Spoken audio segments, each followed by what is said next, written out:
we started to talk a little bit about the set point theory of weight management and weight setting in the last section. So let's continue on and delve into that a little bit more deeply.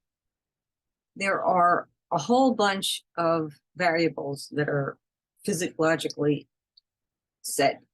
That includes blood glucose, blood pH level, body temperature, and all of those are going to remain fairly stable under a variety of conditions. There are going to be multiple regulatory centers, not only in the brain, but also throughout the body, which will constantly monitor and adjust those physiological conditions in order that your body has that very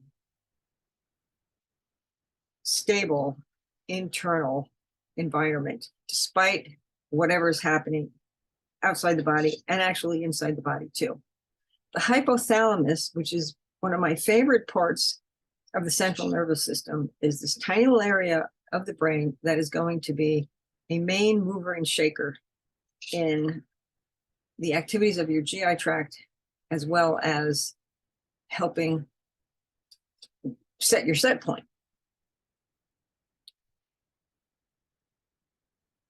After you lose or gain weight, your body is going to adjust its metabolism to try and restore that previous weight. Energy expenditure will increase after weight gain in an effort to limit body mass gains, and it will decrease after weight loss to help preserve body mass at that set point. This is part of the theory. Changes in how much energy you use will differ from what we expect based on what your body composition is. So that is one way that we can start to explain why it's really difficult for an underweight person to maintain weight gains and an overweight person to maintain weight losses.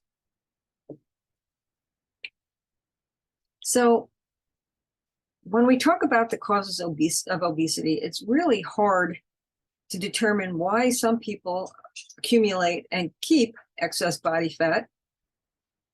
And sort of an easy answer or a likely answer is that they take in more food, i.e. consume more food and therefore energy than they expend. But that answer is not necessarily true, because obesity is going to have a lot of complex and interrelated causes. There are videos peppered throughout the rest of this presentation. Make sure that you're watching them, because not only do they enhance and reinforce the material in these lectures, they're also very interesting.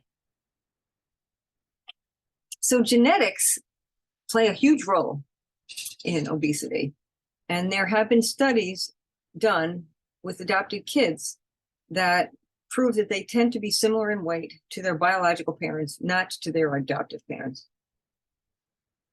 Also, identical twins are 2 times more likely to weigh the same as fraternal twins, even if they're reared apart from one another.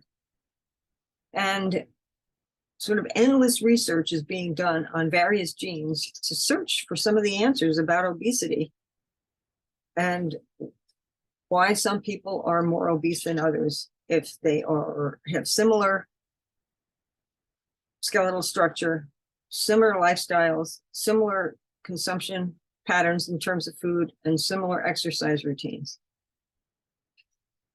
Why is there so much difference?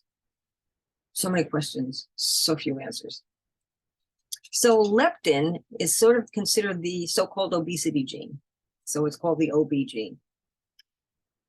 It's expressed in adipose cells, which will code for that protein. Leptin acts like a hormone, and primarily it's going to target the hypothalamus. Leptin is going to promote negative energy balance because it's going to suppress your appetite and will increase your energy usage. That's a really great video. Make sure you're watching that. And when they use mice, or when they have used mice and bred them to have that effective OB gene, they don't produce leptin. So they have weight levels that are up to 3 times greater than their normal mouse counterparts. And they will have up to 5 times more body fat than a normal mouse. So if they're injected with a synthetic form of leptin, the mice that lack that OB gene will lose their body fat, and quite rapidly. Humans have had leptin issues identified also. So an error in the gene that codes for that protein was discovered in 2 extremely obese kids, which were diagnosed with basically non-detectable levels of leptin in their circulatory systems. Because they didn't have leptin, the 2 kids had little appetite control and were hungry all the time, so they wanted to eat all the time. When they were given daily injections of synthetic leptin, one of those children lost a lot of weight, which helps confirm leptin's role in regulating your body weight and your appetite. So blood levels of leptin usually correlate with the amount of body fat. The more body fat, the more leptin. Obese people, tend to have much higher levels of leptin. And those with low leptin levels will gain weight, which will increase their leptin concentrations. So the theory is that leptin levels are going to rise in an effort to suppress people's appetite and to inhibit fat storage. But for some reason, that action is ineffective when people become obese, because it appears to be associated with some sort of insensitivity or resistance to leptin. It may be that leptin or the receptors that are on the cells are defective, not working, or somehow other signals override leptin's action in some individuals.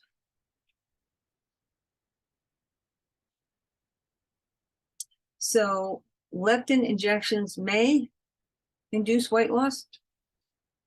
And interestingly, this is pretty interesting, leptin can actually selectively reduce fat locations around the body related to central obesity.